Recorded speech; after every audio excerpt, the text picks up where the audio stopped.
What's up, YouTube, and welcome to Travel Adventures with Eric B. I'm Eric B, and today we're going to talk about 12 things that you should know before you make your very first trip across the pond to Europe. So let's get the party started. Let's go. I'm Eric B from Travel Adventures with Eric B. If you're new here, I offer travel advice. I'm a solo traveler and I do vlogs to help you travel better and more efficiently. The first thing you should know before you go to Europe is most Europeans actually speak English. English is really the de facto language of Europe. Now, many countries in Europe have their own language. Most of them's official language is not English, if not all of them. However, they learn English in school, so most of the younger Europeans speak English. Now, if you go to some of the smaller towns and smaller communities, many of the older Europeans don't speak English. So you go off the beaten path a little bit, you can expect to hear less English. But if you're in the bigger cities, you can expect to hear more English. But in general, English is the language of Europe, so you will hear a lot of English. Maybe a lot of broken English, but you will have a lot of English spoken in Europe. Second thing is going to be British English is a little different than American English. Okay, so I'm in Paris and I'm talking to a guy at a grocery store and I ask for his trash can. He has no idea what I'm talking about because in British English, they don't use the word trash can. They use rubbish or they use bin. But they don't use trash can. There's many words that are like this that are American English words that we use that they don't use in British English. So you may still have issues explaining and getting around sometimes speaking your English if you speak American English. But, you know, in general, English is English, but British English can be a little bit different than American English. And I want you to keep that in mind. The next thing you should keep in mind when you go to Europe for the first time is that Europe has a lot more history than America. And what I mean when I say that Europe has a lot more history than America, you have iconic places like Charles Bridge from way back in the 1300s and the 1400s and all of the medieval history, Viking history. You have these buildings, these castles, these spires. Like, you will look everywhere if you're an American going to Europe because it's so impressive. So the U.S. haven't been around nearly as long as Europe's been around. Europe's been around so much longer, hundreds of years longer, so much more history. Even a city like Boston, that's the most historical city, or in Savannah, historical cities in the U.S. Some of these cities in Europe, like Prague, places like that, these places so predate the history in the U.S. So you will love the history in Europe. So when you go there, you definitely want to study the history. You definitely want to go check out all the beautiful buildings. You can't help but to check them out because they're literally everywhere. Everywhere you look, you will be inspired by the beauty and the history in Europe. The fourth thing that you should know when you come to Europe for the first time is that the public transportation in Europe is excellent. Now, you hear about the public transportation in the U.S., we pretty much all understand it's pretty much non-existent unless you're in Chicago, New York, or you're in Boston. Aside from those three cities, Atlanta and a few other places that have pretty good public transportation, the public transport in the U.S. is not great, but in Europe it is so efficient. And not just the public transportation in terms of metros, the trams are outstanding in Europe. The bus system will take you everywhere that you need to go for the most part. In Europe, the public transportation system is excellent. And you can pretty much get around anywhere in the big cities. There's a few spots here and there that, you know, the public transportation in smaller places may not be that good. But in Europe in general, a lot of the public transportation is excellent. It's excellent in all of the big cities. And, you know, it can be good in some of the smaller cities as well. So do keep that in mind. Trains are very efficient as well. You can catch the trains in Germany in particular. They're excellent at taking you from city to city. So make sure you take advantage of the public transportation when you are in Europe. The next thing that you should know is that homes are very different in Europe. Okay, so that's something important if you're going to rent an Airbnb in particular. And you may see it at a hotel as well, because when I say that the homes are very different in Europe, I'm referring to like the doors. The doors don't open the same as they open in the US. So, you know, there's some things that you need to learn and brush up on before you go there. You also need the ceilings and everything in Germany. I noticed I showed you in my videos are very short and very small, but the homes the homes in general are very different in Europe in style. And it'll be something that you'll need to get used to if you're staying in Airbnb and an apartment. The next thing you should know before you come to Europe is you should know about the currency. Okay, and I'm talking about the currency. I am talking about the fact that a lot of countries in Europe have their own currency. We all know about the euro, and some of us think that the euro is a de facto currency and that every country in Europe uses the euro, and that is not true. There are many different countries that have their own currency, and sometimes when you're in the tourism areas, they will accept the euro and expect it to be accepted, but a lot of countries have their own currency. For example, Iceland has the Icelandic crown. Czech Republic has its own currency. Many countries have their own currency in Europe. So you do need to keep that in mind, that a lot of countries have their own currency in Europe. And you also need to keep in mind that the coins matter. It's not like the USA. You have $1, $2 coins in Europe oftentimes. So oftentimes you can throw away coins and it'll be a lot of money, as opposed to pennies, nickels, and dimes in the US, where you can just literally throw it away. In Europe, the currency, the coins actually mean something. Also, it's important, refuse the conversion rate. If you go somewhere and they ask you, do you want to convert the money into your own currency? Don't do it. Also, be aware of the conversion houses. Many of them give you a bad rate. And so I say the best thing to do is to go to a post office there, or go to a local bank, or get money from home.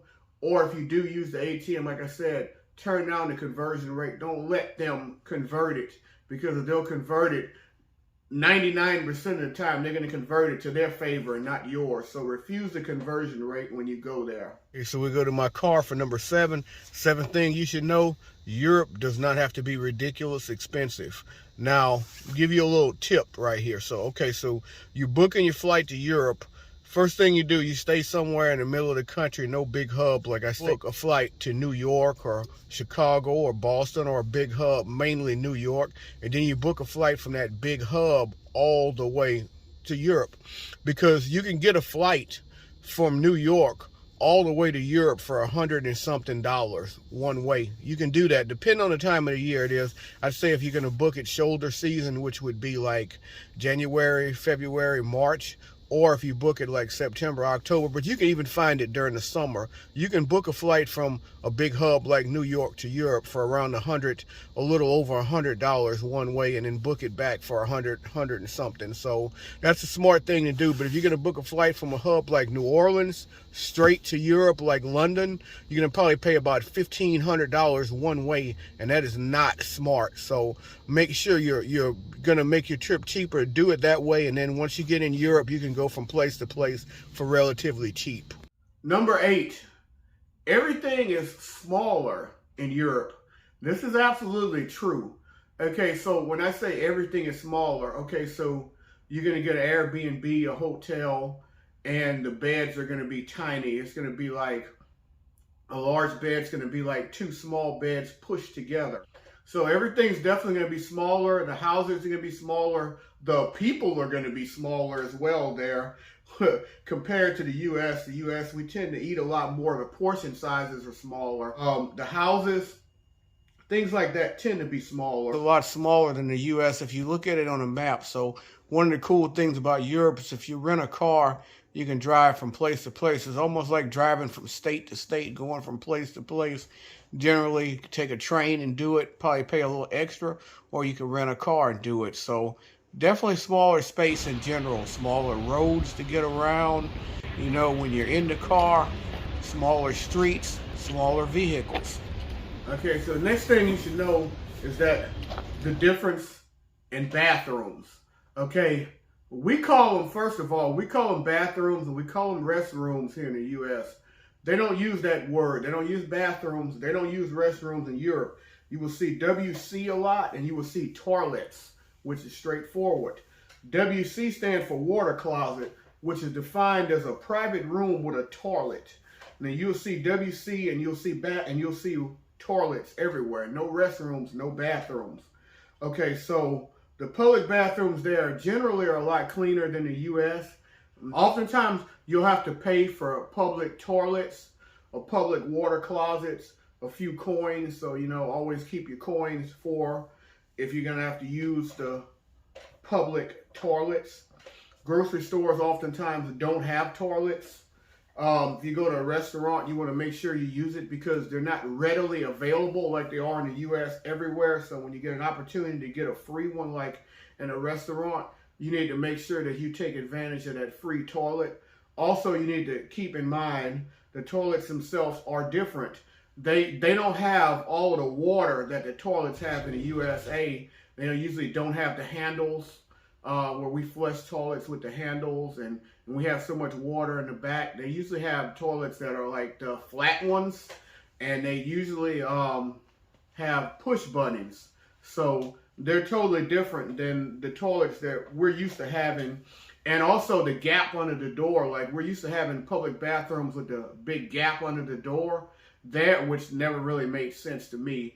In Europe, they don't really have that gap under the door at all. The ones in the U.S., you can actually crawl under in someone's stall. I hope that you don't do that. The next thing is, in Europe, is you're going to walk around a lot in Europe. Okay, so the way Europe is set up, and then there's the cobblestone streets, so you got to be really careful if you're a female, if you're wearing heels and things like that. You don't want to twist your ankle or anything, but those cobblestones, they will wear you out. And you will be walking a lot in Europe. So you're catching the metro and, you might be catching the tram and everything is dropping you off. But getting to the city center and getting from place to place, you're going to be doing a lot of walking. I mean, you could choose to rent a car, but parking is such a pain in the butt there. I mean, small vehicles, small roads, small areas that go along with Europe being small. Everything's small in Europe. The roads are very small too, exactly because it's built so long ago in the history. So do keep that in mind that when you are in Europe, you're going to walk a lot. So get yourself prepared before you make the trip. Get your walking shoes ready, break them in, get your exercise in so you can be prepared to do a lot of walking. Next thing you should know about the people in Europe. Okay, so let's talk about the people. People in Europe can be very friendly. They have a reputation for not being friendly. They are known as very professional. Okay, so small talk is not something that a lot of Europeans make like we do in the U.S. when we're in the grocery store and everyone talks to everyone. That doesn't really apply too often to Europe. They're very quiet on the metro and very reserved. They're more professional in the restaurants. They make a wage where they don't go crazy talking to you and, asking you personal questions and things like that. But in a social setting, Europeans can be very nice. They can be very friendly and talkative and things like that in a social setting. But just in general, Europeans are different than the U.S. They may look at you a little crazy when you're really, really friendly like I am. One thing I learned too, I almost thought it was kind of rude, is that I get close to someone, I always say, excuse me. In Europe, you may get bumped and you won't hear excuse me, but people, they're not as talkative, as reserved in that sense. So don't think that they're always being rude. They're really not always being rude. It's just kind of the way the culture is there. The last thing that you should know before you make your first trip to Europe is you should know about the tip culture. Okay, so every country in Europe is different with the tip culture. Some cultures like 5%, some are no tip, some are 10%, but it's not like the U.S. Most of these countries, they pay their workers a living wage and they don't have to rely on tips like in the U.S., which we have a tipping culture in the U.S., which is great. I've worked in the restaurant business, understand it well. I always tip at least 20 to 25 and up %. But in Europe, they don't really have that tipping culture. So a lot of times when they come to the U.S., it's like, oh my God, why do I have to pay this, taxes and tip? So that the tipping culture in Europe is definitely different than the tipping culture in the U.S. So do keep that in mind. So if you go to a restaurant, and I went to London and I tried to tip one time, and they told me we don't accept tips at the Hard Rock Cafe in London a few years ago. I felt really weird not leaving a tip because, like I said, I'm used to tipping 20 to 25%, so that was a weird experience for me. But, you know, just keep in mind, whatever country you go to look up what the culture is on tipping. If it's 5, 10%, whatever it is, just make sure you know what the tipping culture is. And that's all, folks. I hope you enjoyed this video. If you did, I ask that you please hit the like, please hit the subscribe button, please hit the bell notification so you can know when I have more material coming out. And as always, remember, live today, grow today, tomorrow's never guaranteed. Peace and travel. Lots and lots of travel. Thank you so much for watching. If you enjoyed, please hit the like, share, subscribe button, leave any comments below. I love to interact and help us to continue to grow as a travel community.